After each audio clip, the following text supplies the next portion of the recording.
प्रार्थना में बहुत बड़ी शक्ति है। और गुरु की शरण में बैठकर आपको वो विधि सीखनी चाहिए कि कैसे अपने मंत्र को साधें और कैसे अपने मन को साधें, कैसे अपना ध्यान जोड़ें और कैसे अपने मंत्र की सिद्धि प्राप्त करें। सबसे बड़ी शक्ति आपको अपने मंत्र से मिलती है। गुरुजन आपको जब मंत्र सिद्धि के विषय में सिखाते हैं तो ये बात याद रखिए कि चाहे सती अनुसुईया क्यों ना हो, जिसके दर पर ब्रह्मा विष्णु महेश तीनों को जिसने बौना बनाकर छोटा बच्चा बनाकर बैठा दिया अपनी तपस्या के बल पर, वशिष्ठ और अरुंधति अपने तप के बल पर भगवान श्री राम के सदगुरु बने वशिष्ठ। और आकाश के नक्षत्रों में से एक नक्षत्र का नाम अरुंधति है और एक का नाम वशिष्ठ है। यह तप आपको आसमानों तक पहुंचाता है। ये मत सोचिए कि यह कलयुग है, इसमें भक्ति कुछ नहीं कर पाएगी। हर युग में भक्ति चमत्कार करती है। परमात्मा की कृपा हर पल हर क्षण हर किसी के ऊपर हो सकती है। बस ठीक से विधि आ जाए आपको, और जब आपको ठीक विधि आ जाए और सच्चा भाव, तो ये याद रखिए वो सच्ची भाव भावना आपके ऊपर चमत्कार जैसा कार्य करती है। दादू दयाल बहुत भावना में प्रार्थना करते थे। मैं आपको ये बताना चाहूंगा कि हर आदमी कहीं ना कहीं किसी न किसी रूप में प्रार्थना जरूर किया करता है। कभी हम खुशी में करते हैं, कभी गमी में करते हैं। जब कोई सहारा नहीं होता तो भगवान को सहारा बना करके हम कहते हैं अब कहीं और आस नहीं, अब तेरी आस है। तो दादू दयाल ये कहते थे कि भगवान के साथ ऐसे ही बात करो जैसे आप अपने सगे से करते हो।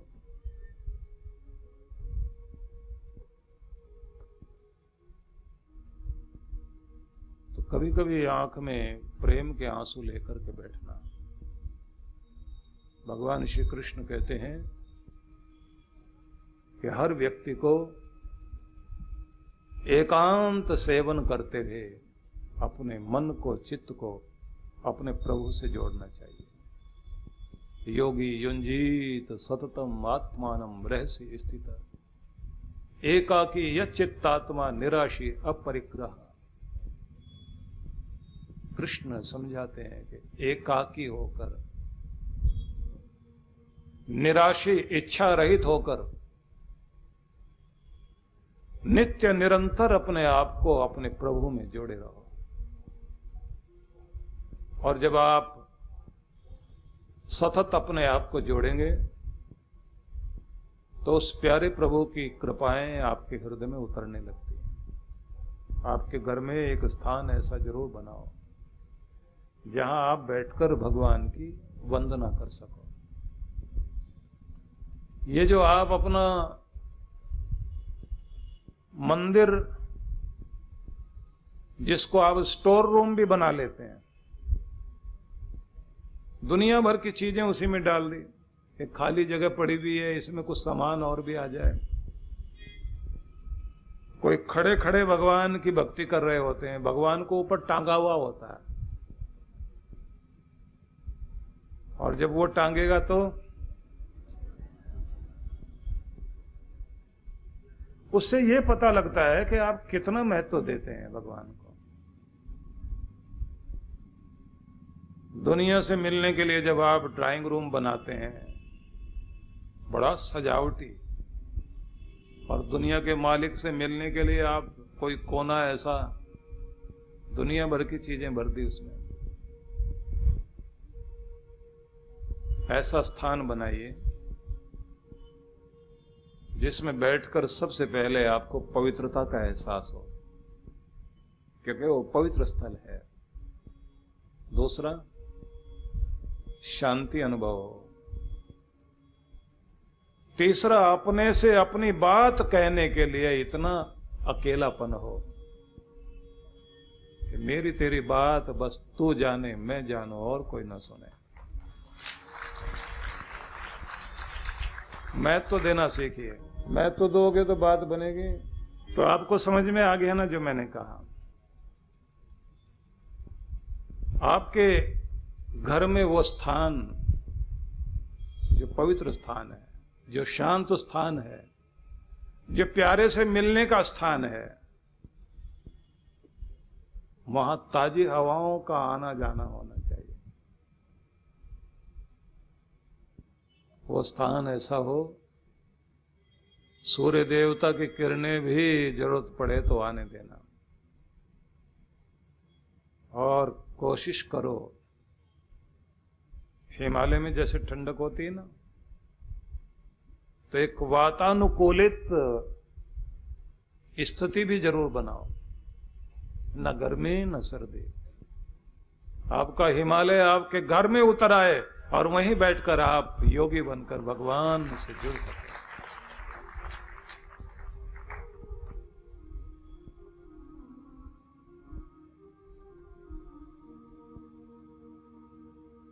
और फिर जब आप बैठकर शर्तें लगाते हैं ना भगवान से,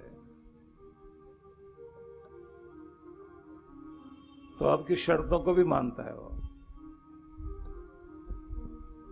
दादू दयाल बोलते थे, तो निभे जन सेवक तेरा। भगवान तेरे सेवक की तो तब निभेगी कि तू कुछ बात मेरी भी मान। तो निभे जन सेवक तेरा, ऐसी दया करो साहिब मेरा, साहिब मेरा। तो निभे जन सेवक तेरा, कि भगवान तेरे सेवक की तब निभेगी तेरे साथ जब तो बिना शर्त के अपने बच्चे पर दया करने वाला बन जाए। जो हम तोरे तू नहीं तोरे, जो हम तोरे तू नहीं तोरे, हम तोरे तो तू तो जोरे। हमारी तरफ से तो टूट जाए पर तू रिश्ता टूटने ना दे। हम यदि जोड़ने की कोशिश करें और तू फिर आन पर आ जाए कि नहीं मैं नहीं जोड़ने दूंगा, नहीं तो फिर भी तोड़ना नहीं। तो निभे जन सेवक तेरा, ऐसी दया करो, ऐसी दया करो साहिब मेरा। हम बिसरे तो तू न बिसारे, हम बिसरे तो तू न बिसारे, हम बिगड़े तो तू न बिगाड़े, हम बिगड़े तो तू न बिगाड़े। ऐसी दया करो साहिब मेरा, साहिब मेरा। हम भूल जाएं तो ना भूलें, हम कोई ऐसी चीज कर बैठे कि बात बिगड़ जाए, पर तू बिगड़ने ना दे, तब तो निभेगी तेरी मेरी, नहीं तो निभनी बड़ी मुश्किल है भगवान, क्योंकि हम तो गलतियां करते ही जाते हैं, खोट से भरे हुए हैं।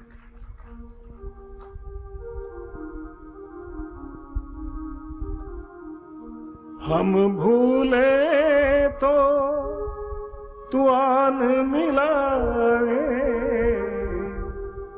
हम भूले तो तू आन मिलावे,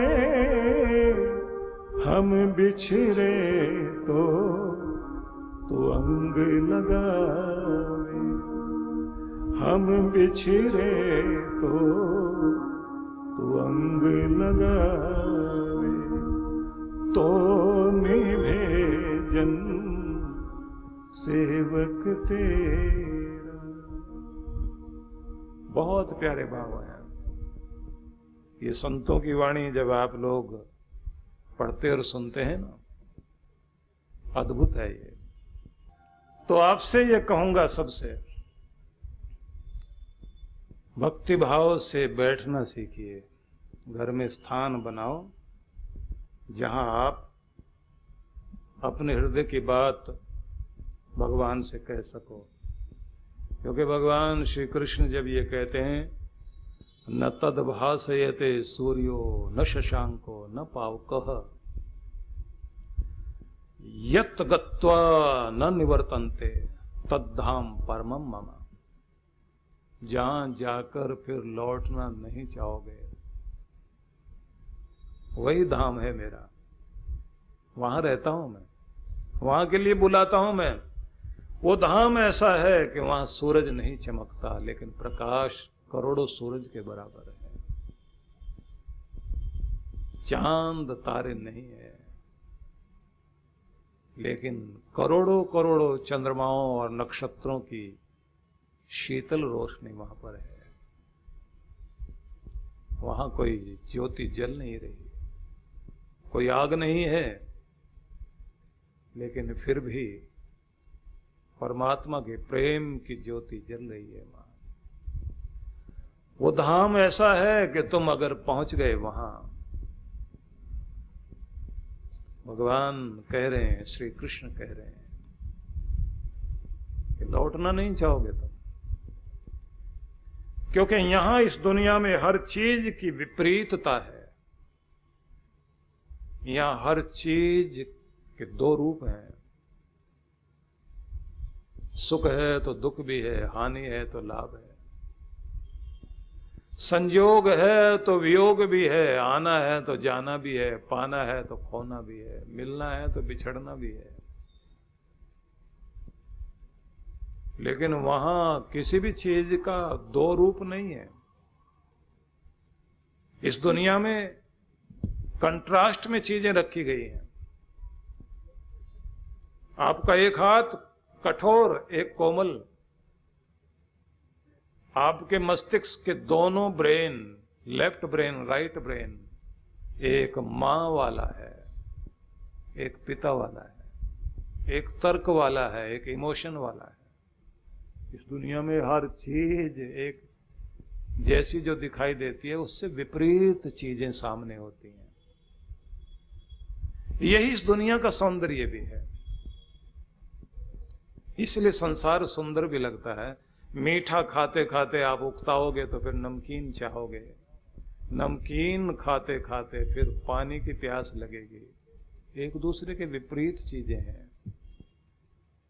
गर्मी से उकता गए तो आपने कहा भगवान बारिश कर, फिर बारिश से उकता गए तो उमस आ गई, आप कहते हैं थोड़ी ठंडी हवाओं चलाओ।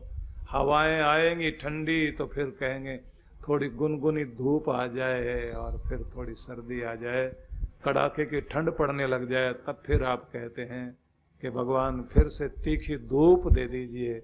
और मौसम बदलते हैं, हर मौसम फिर आपकी जिंदगी के लिए आनंद भी लेकर आता है, लेकिन उसकी अति होते ही आप उससे दूर जाने की कोशिश करते हैं। यही है ऋतुओं का सौंदर्य। इसी तरह से जीवन चलता है। लेकिन यहां हर चीज से आप उकता जाते हो, लेकिन जहां जाकर आप उकताओगे नहीं, जहां पहुंचकर आपको पूर्ण शांति मिले, पूर्ण प्रेम मिले, क्योंकि हम सभी लोग उस पूर्णता की तलाश में हैं जो केवल परमात्मा से मिलता है।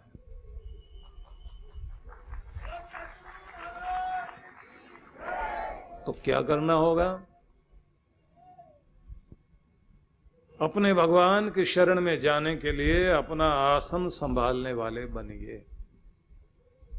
20 मिनट तो कम से कम स्थिर होकर बैठा करो। दूसरा, जब भी आप बैठते हैं तो भाव विभोर होना बहुत जरूरी है, इसलिए पहले मूड बना लिया करें।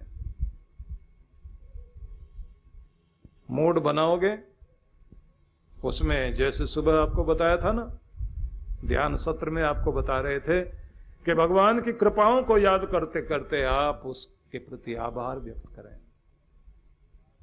और जब आभार हृदय से कर रहे होते हैं तो आपके अंदर भाव भावना बनती है, मूड बनता है, और उसी समय आप गदगद होकर जब अपने प्रभु को पुकारते हैं, बस वहां से आपकी भक्ति शुरू हो जाती है। और ऐसे ही आप जल्दी जल्दी गए और कोई मंत्र कुछ पाठ किया और उसके बाद आपने अपने इच्छाओं की सूची, डिमांड लिस्ट भगवान को सौंपी और आप जल्दी जल्दी बोल के भगवान ये काम आपने कर देने हैं, बाकी कल वाले कल बता दूंगा। तो ऐसा लगता है कि हम भगवान को भी यूज करना चाहते हैं और समझते हैं बस हम ही चालाक हैं, भगवान तो बहुत भोले भाले हैं। चालाकी में आ जाएंगे भोले, पर वो भी तो भोले भाले हैं। भोलों के लिए भोले हैं और बाकियों के लिए तो भाले हैं। इसलिए चालाकी वहां नहीं चलती है। भयानाम भयम भीषणम भीषणानाम, दुनिया को डराने वालों को डराने वाली शक्ति का नाम भगवान है। रक्षा करने वालों की रक्षा करने वाला भी भगवान है। ऊंचे पद पर बैठे हुए को भी ऊंचे पद पर बैठाने वाला, परम पद पर बैठाने वाला परमात्मा है। सबसे बड़ा पद तो उसी का है। झुग्गी झोपड़ियों में सिसक रहे निर्धन बेसहारा बच्चों के लिए प्रगति की सोच रखने वाले, इनके सपनों को साकार करने के लिए इन बच्चों की ही क्षमताओं को बल देने का संकल्प लेकर चलने वाले परम पूज्य श्री सुधांशु जी महाराज एवं डॉक्टर अर्चिका दीदी के पावन सानिध्य में बाल कल्याण योजनाओं को विश्व जागृति मिशन के तहत पिछले कई वर्षों से संचालित किया जा रहा है। इसके लिए पूज्य श्री द्वारा झारखंड के नक्सली प्रभावित आदिवासी क्षेत्रों रुक्का खूंटी में निर्धन बच्चों के संपूर्ण विकास के उद्देश्य से पिछले कई वर्षों से स्कूल चलाए जा रहे हैं। बच्चे समाज और देश का भविष्य है। इनके उत्थान के लिए यदि आप भी बाल विकास योजनाओं में अपना सहयोग देना चाहते हैं तो ऑनलाइन डोनेशन के लिए लॉगिन करें www.vishwajagritimission.org। जीवन संचेतना लाखों पाठकों की बुद्धि को सच्चेतना से और हृदय को सद्भावना से परिपूर्ण करने वाली मासिक पत्रिका जीवन संचेतना। ये देववाणी है परम पूज्य श्री सुधांशु जी महाराज के उपदेशों को पढ़ने एकमात्र समान उपयोगी मासिक पत्रिका जीवन संचेतना। सदस्यता शुल्क भारत में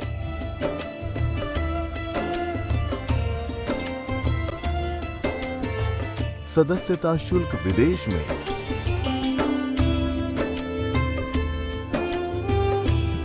यदि आप जीवन संचेतना की सदस्यता प्राप्त करना चाहते हैं तो इस पते पर संपर्क करें। विश्व जागृति मिशन, आनंद धाम आश्रम, नांगलोई नजफगढ़ रोड, बक्करवाला मार्ग, नई दिल्ली